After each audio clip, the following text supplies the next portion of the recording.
안녕하세요 여러분. 밤새 평안하셨습니까? 1월 5일 금요일입니다. 오늘도 하루 한 말씀 함께 묵상하면서 주님과 동행하며 시작하는 우리의 축복의 하루가 되길 바랍니다. 오늘 우리에게 주신 하나님의 말씀은 마태복음 24장입니다. 3절로부터 14절까지의 말씀, 긴 구절이지만 제가 봉독해 올리겠습니다. 예수께서 감람산 위에 앉으셨을 때 제자들이 조용히 와서 이르되 우리에게 이루소서 어느 때에 이런 일이 있겠사오며 또 주의 임하심과 세상 끝에는 무슨 징조가 있사오리까? 예수께서 대답하여 이르시되 너희가 사람의 미혹을 받지 않도록 주의하라. 많은 사람이 내 이름으로 와서 이르되 나는 그리스도라 하여 많은 사람을 미혹하리라. 난리와 난리 소문을 듣겠으나 너희는 삼가 두려워하지 말라. 이런 일이 있어야 하되 아직 끝은 아니니라. 민족이 민족을 나라가 나라를 대적하여 일어나겠고 곳곳에 기근과 지진이 있으리니 이 모든 것은 재난의 시작이니라. 그때 사람들이 너희를 환난에 넘겨주겠으며 너희를 죽이리니 너희가 내 이름 때문에 모든 민족에게 미움을 받으리라. 그때 많은 사람이 실족하게 되어 서로 잡아주고 서로 미워하겠으며 거짓 선지자가 많이 일어나 많은 사람을 미혹하겠으며 불법이 성함으로 많은 사람의 사랑이 식어지리라. 그러나 끝까지 견디는 자는 구원을 얻으리라. 이 천국 복음이 모든 민족에게 증언되기 위하여 온 세상에 전파되리니 그제야 끝이 오리라. 아멘. 주님의 말씀입니다. 주님께 감사드립니다. 이 아침에 오늘 우리에게 주신 말씀 가지고 말세의 징조들이란 제목으로 하나님의 말씀을 증거하도록 하겠습니다.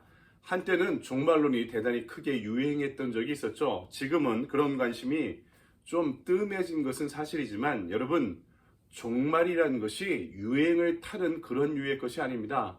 기독교의 세계관 자체가 종말론적인 세계관이죠. 처음이 있고 끝이 있고 우리는 그 종말의 세상을 이미 앞당겨서 우리에게 다가오고 있는 그 하나님의 창조의 완성 그리고 종말을 향해 우리의 시간들을 살아가는 것이 우리의 기본적인 시간론 그리고 세계관이라고 이야기할 수 있습니다. 오늘 말씀은 예수님이 예루살렘에 입성하시고 마지막 일주일을 보내시면서 제자들에게 가장 핵심적이고 중요한 말씀을 전해주시는데요. 그것이 무엇입니까? 바로 종말에 대한 복음입니다. 그리고 그 종말이 되면 이 종말을 분별할 수 있는 징조가 있다라고 말씀하시는데요. 그것이 무엇인지 오늘 예수님의 말씀 가운데 우리가 확인하면서 오늘 우리의 시간을 그 징조를 분별하며 살아가길 원합니다. 첫 번째는 많은 미혹이 있을 것이다 말씀하시죠. 4절과 5절을 볼까요? 예수께서 대답하여 이르시되 너희가 사람의 미혹을 받지 않도록 주의하라. 많은 사람이 내 이름으로 와서 이르되 나는 그리스도라 하며 많은 사람을 미혹하리라. 여러분, 미혹의 헬라어 단어는 플라네세인데요. 양떼가 막 길을 잃고 이리저리 방황하는 그런 정경을 묘사하는 단어입니다. 진실이 아닌 내용을 진실로 오해하는 데서 기인하는 그런 의미입니다. 공동 번역은 아무에게도 속지 않도록 조심하여라 이렇게 번역하고 있죠. 종말에 대한 관심이 많을수록 자칭 예언자, 자칭 그리스도, 또 자칭 선지자라는 사람들이 한국과 미국에 얼마나 많은지 모릅니다. 이 미혹을 방지하고 극복하는 힘이 뭔가요? 이단 특강 이런 거 많이 하면 될까요? 이런 것도 유익하고 흥미가 있죠. 하지만 이단 특강보다 더 중요한 것은 뭐가 오소독스 정통이냐, 뭐가 기본적이고 근본적인 것이냐, 이것을 제대로 아는 것이 더 중요한 것입니다. 참된 복음, 참된 교리는요, 예수 그리스도를 바로 아는 것으로부터 시작되는 것입니다. 주님과의 깊은 만남과 교제, 그분의 말씀에 대한 깊은 이해와 경험이 바로 이 미혹으로부터 벗어나는 근본적인 길이다라고 이야기할 수 있는 것이죠. 현대 프랑스의 영성신학자들이 만든 신조어가 있는데요. 르사소망이라는 단어입니다. 이 뜻은 영성의 원류인 예수께로 찾아가 그분께 흠뻑 젖고 새로워진다는 것입니다. 마치 연어가 자기가 태어난 본류로 이 큰 대양을 다 다니고 최종적으로 본류로 올라가서 알을 낳는 것처럼 이 세상의 시류를 따르지 않고 이 세상의 원류인, 영성의 원류인 예수께로 그 근원으로 더 깊이 올라가 그분께 푹 잠겨져 새로워질 수 있다는 것입니다. 우리가 미혹을 벗어나는 길은 이렇게 르사서망하는 길밖에 없습니다. 분주함과 두려움이라는 시간을 거슬러 올라가 예수님의 말씀으로 새로워지고 그분의 이름으로 기도하고 그분께로 가까워지는 이렇게 르사서망하는 저와 여러분의 하루가 되길 소망합니다. 그것만이 미혹을 무찌르고 진짜와 가짜를 분별할 수 있는 길임을 여러분 잊지 마시기 바랍니다. 두 번째, 이 말세에는 많은 재난이 있을 것이다. 새겨 들어야 될 말씀입니다. 오늘 6절에서 9절 말씀을 읽다 보면은요, 한 단어 한 단어가 매우 무섭고 무겁고 떨리게 들립니다. 말세지말에 곳곳에 기근과 지진이 일어나고 재난이 시작된다. 이렇게 기록하고 있죠. 이 재난 앞에, 이 자연의 재난 앞에 인간의 기술과 힘과 정보와 과학은 매우 우습게 느껴집니다. 제가 한국에 있을 때 한 20년 전쯤이었던 것으로 기억하는데요. 중세 시대의 흑사병에 대한 다큐멘터리를 본 적이 있었습니다. 그 끝에 아나운서가 이런 멘트를 합니다. 지금 인류가 감당하기 힘든 새로운 바이러스가 연구실 안에, 동물과 동굴 안에, 땅 속에, 그리고 빙하 속에 잠들어 있을 수 있습니다. 인류가 감당해야 되는 새로운 위기가 출현할 것입니다. 이런 멘트를 들었을 때 말도 되지 않는 이야기냐, 일어나지 않을 일이라 이렇게 생각했었습니다.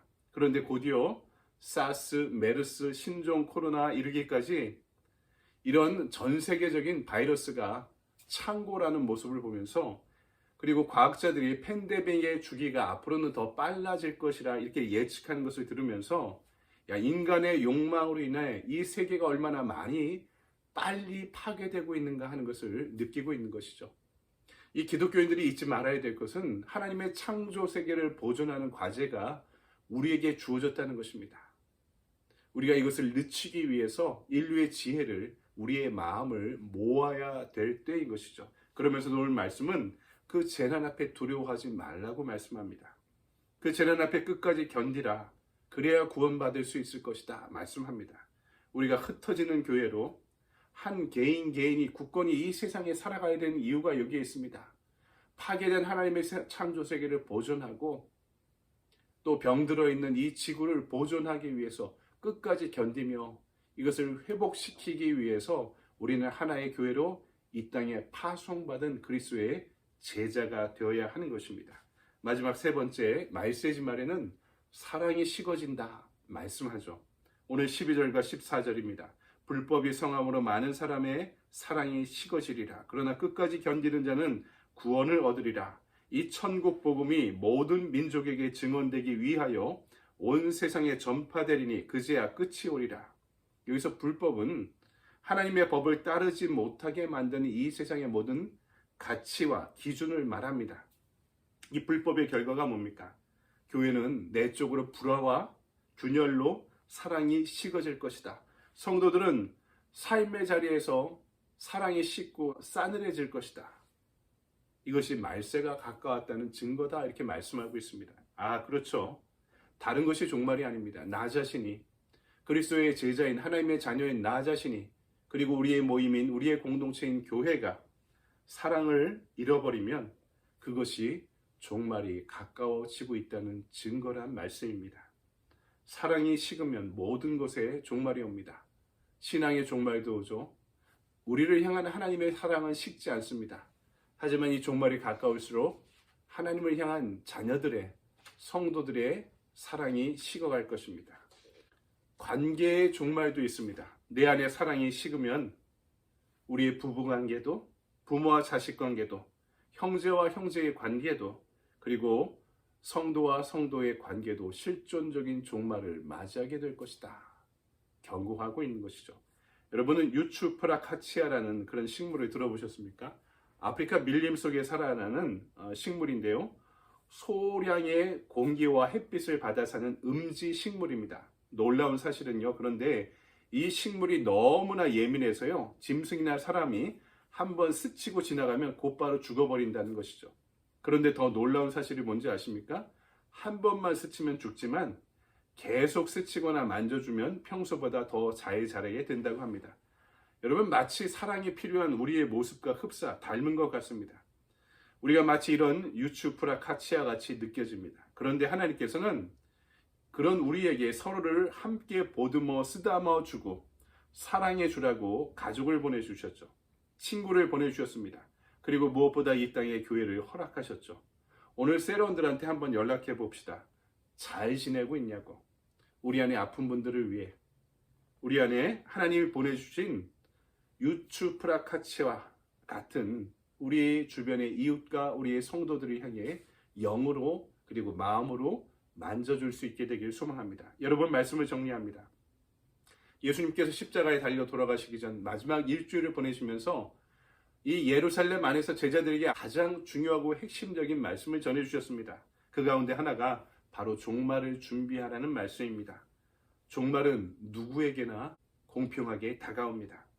미혹과 재난이 시작되고 사랑이 식는 이 마지막 때의 징조를 바라보면서 오직 그리스도와의 깊은 교제 가운데 우리의 영성을 회복하고 이 땅의 교회와 사람을 포기하지 않는 구령의 열정으로 서로가 사랑하며 살아갈 수 있는 저와 여러분의 이 말세의 치말이 되기를, 우리의 오늘 너무나 소중한 하루가 되기를 주님의 이름으로 간절히 축원드립니다. 아멘. 적용의 질문입니다. 최근 내 삶 가운데 끝까지 견디고 믿음을 지켜야 할 것은 무엇입니까? 유혹에 흔들리지 않고 굳건한 믿음을 지키기 위해 무엇을 결단하겠습니까? 그 가운데 액션 플랜입니다. 구령열로 전도 대상자 선정하기.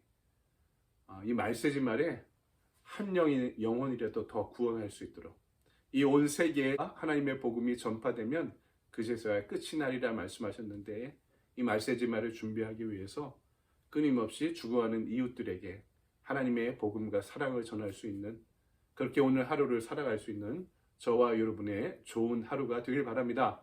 감사합니다.